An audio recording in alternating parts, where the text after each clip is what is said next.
So seandainya ada satu percentage yang diberi, masa tu saya berpegang pada dunia, 80% berpegang pada dunia, 20% cuma untuk agama. Dan ini berlaku pada hidup kita hari ini. Cuba lihat balik. Cuba lihat kehidupan kita hari ini, tuan-tuan dan puan-puan. Pembaruan yang kita dah buat pada 2024 ialah berpegang 100% kepada agama dengan Allah Subhanahu Wa Taala. This is pembaruan pertama kita pada tahun yang akan datang, 2024. Sebab dalam kehidupan saya, bila saya berpegang pada dunia, kecewa. Kan kadang-kadang kita berpegang pada dunia ni, Masya Allah, ya, selalu nak minta kat orang je. Betul tak? Susah sikit minta kat orang. Hey bro, boleh pinjam ke sikit? Pinjam apa yang cakap tu? Pinjam 100 lah. Yang pernah dengar tak? Pinjam 100, Masya Allah. Itu pun orang boleh jadikan satu viral, kan? So bila kita berpegang pada dunia, saya nak bagi tahu tuan-tuan dan puan-puan, confirm kita akan kecewa. Dan ada orang tanya saya tu, kenapa you pegang betul-betul ni kepada agama? You tak makan ke, tak minum ke? You know, sometimes we fikir macam tu, kan? Betul tak? Kita ni, akal logik kita ni berbeza tau. Betul tak? Ya, makhluk yang paling baik, yang terbaik yang Allah ciptakan ialah kita, manusia. So pada masa tu, tuan-tuan dan puan-puan, saya melihat, why should I berpegang pada agama? Dan jawapan tu sampai. Kenapa? Sebab segalanya yang kita ada hari ini, yang kita ada, jangan cerita pasal harta benda kita, cerita pasal tubuh kita, yang kita lihat hari ini. Mata semua boleh lihat hari ini. Ada? Semua boleh lihat. Semua boleh cakap, boleh angkat tangan. Boleh? Cubalah. Boleh? Boleh? Semua ni milik siapa? Milik siapa? Milik Allah. Everything. Semua. So saya nak tanya, kenapa kita masih tidak berpegang pada Allah?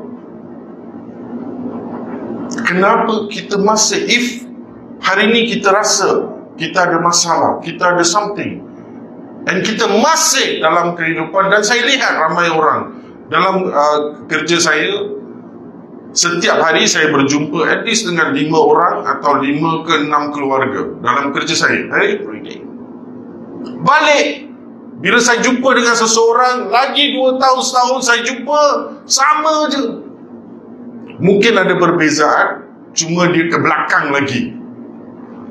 Ya, pernah fikir tak, dalam hidup kita ni, ada ketika kita ke depan, ada ketika kita ke belakang, ataupun kita belakang saja dalam hidup kita. Ya. Sebab itu saya nak bagi tahu tuan-tuan dan puan-puan, pembaharuan pertama dalam kehidupan kita pada 2024 ialah kita berpegang 100% kepada Allah Subhanahu Wa Taala.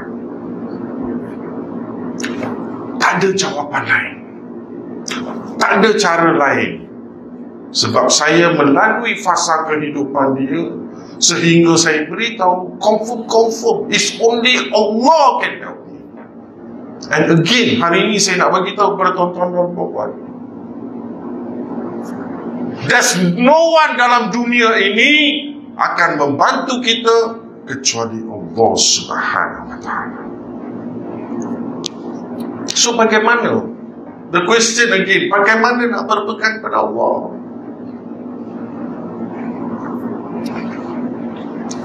Semua kita ni hadir, alhamdulillah, ya, ke masjid dan ke surau, membanjiri masjid dan ke surau, alhamdulillah. Istiqomah. Saya belajar ni, ya, bila saya tanya soalan yang sama tu 8 tahun lepas, tuan-tuan dan puan-puan, ingat balik 8 tahun lepas saya tak ada apa-apa. Tak ada apa-apa. Orang pun tak kenal siapa orang ni, tak tahu lah. Macam tu. Ya. So, pembaharuan pertama dalam hidup kita berpegang pada Allah. How? First, perbaiki solat kita. Istiqomah dalam kita sampai ke masjid dan sampai ke surau. Masya Allah.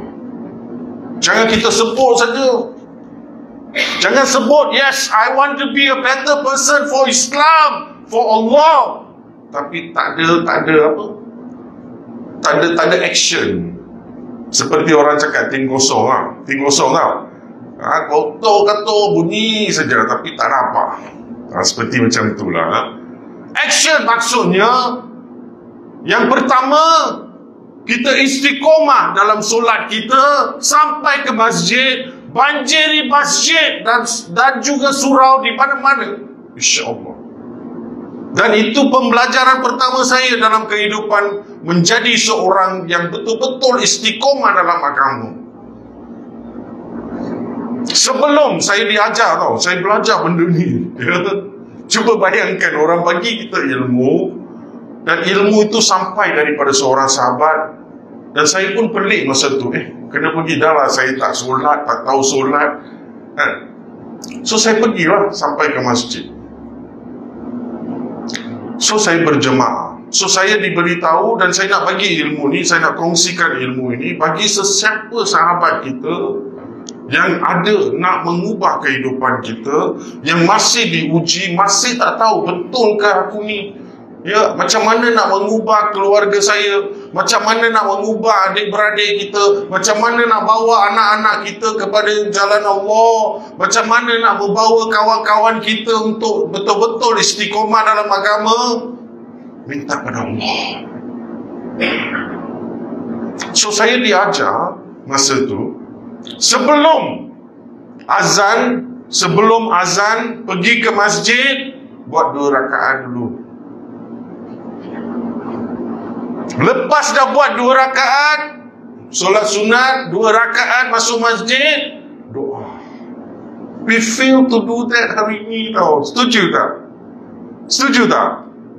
We fail to ask Allah. Kita sangat-sangat tidak nak minta pada Allah untuk kehidupan kita. And that, itu saja tuan-tuan dan puan-puan, memberi saya satu perspektif agama 360 degrees. Selama sebulan saya istiqomah, hari-hari pergi masjid. Cuba bayangkan tuan-tuan dan puan-puan, pergi masjid, tetapi saya masih tidak faham bagaimana nak solat. Masa tu 8 years back, bila saya betul-betul nak beramal dalam Islam, betul, masa tu persoalan ni masih ada. So itu pembaruan kita untuk tahun 2024. Membaiki hidup kita, membaiki hubungan kita dengan pencipta kita, iaitu Allah Subhanahu wa Ta'ala. Pembaruan kita yang pertama. So dalam kehidupan ni, saya belajar, okay, kita dah solat dah, so what is next? What do you need to do next? Berpegang kepada Allah. Hari ini kita pergi kerja. Kita pergi kerja kan, pagi-pagi kita pergi kerja. Alhamdulillah Allah beri kita kerja. Adakah kita bersyukur pada Allah? Pergi kerja macam-macam ragam. Betul? Ya, pergi dalam jalanan dah, Allah, apa ni jam ni, teruk betul lah kerajaan ni, macam-macam kita sebut, betul tak? Ya, macam-macam kita sebut. Kenapalah diorang ni tak buat jalan, dan horn sini, horn sana dan sebagainya, betul tak? Ya. So dalam perjalanan kita nak sampai ke pejabat, jauh ke dekat, kita buat apa? Berzikir pada Allah. Berzikir, menyebut nama Allah. Ya Allah, Alhamdulillah. Ya Wahhab, Ya Allah, terima kasih Ya Allah. ataupun letak je zikir-zikir dalam kereta kita, dengarlah all the way. Dan I tell you betul lah, berlaku dalam hidup saya. Rasa sebelum saya 8 tahun, sebelum saya betul-betul beramal dan beriman pada Allah, sangat salah sangka kepada semua orang dalam dunia. Sangka buruk saja kepada orang. Ya, sangka buruk je. Alhamdulillah. Ya, bila kita beramal dan beriman pada Allah, insya-Allah kita sangka baik pada setiap orang kita jumpa. Sangka baik pada orang. Ya. So pembaruan kita pada tahun 2024 dalam kehidupan kita, berpegang pada Allah, sampai ke masjid, berzikir sentiasa kepada Allah. Jangan buruk sangka kepada setiap langsung dalam dunia kita, dalam kehidupan kita.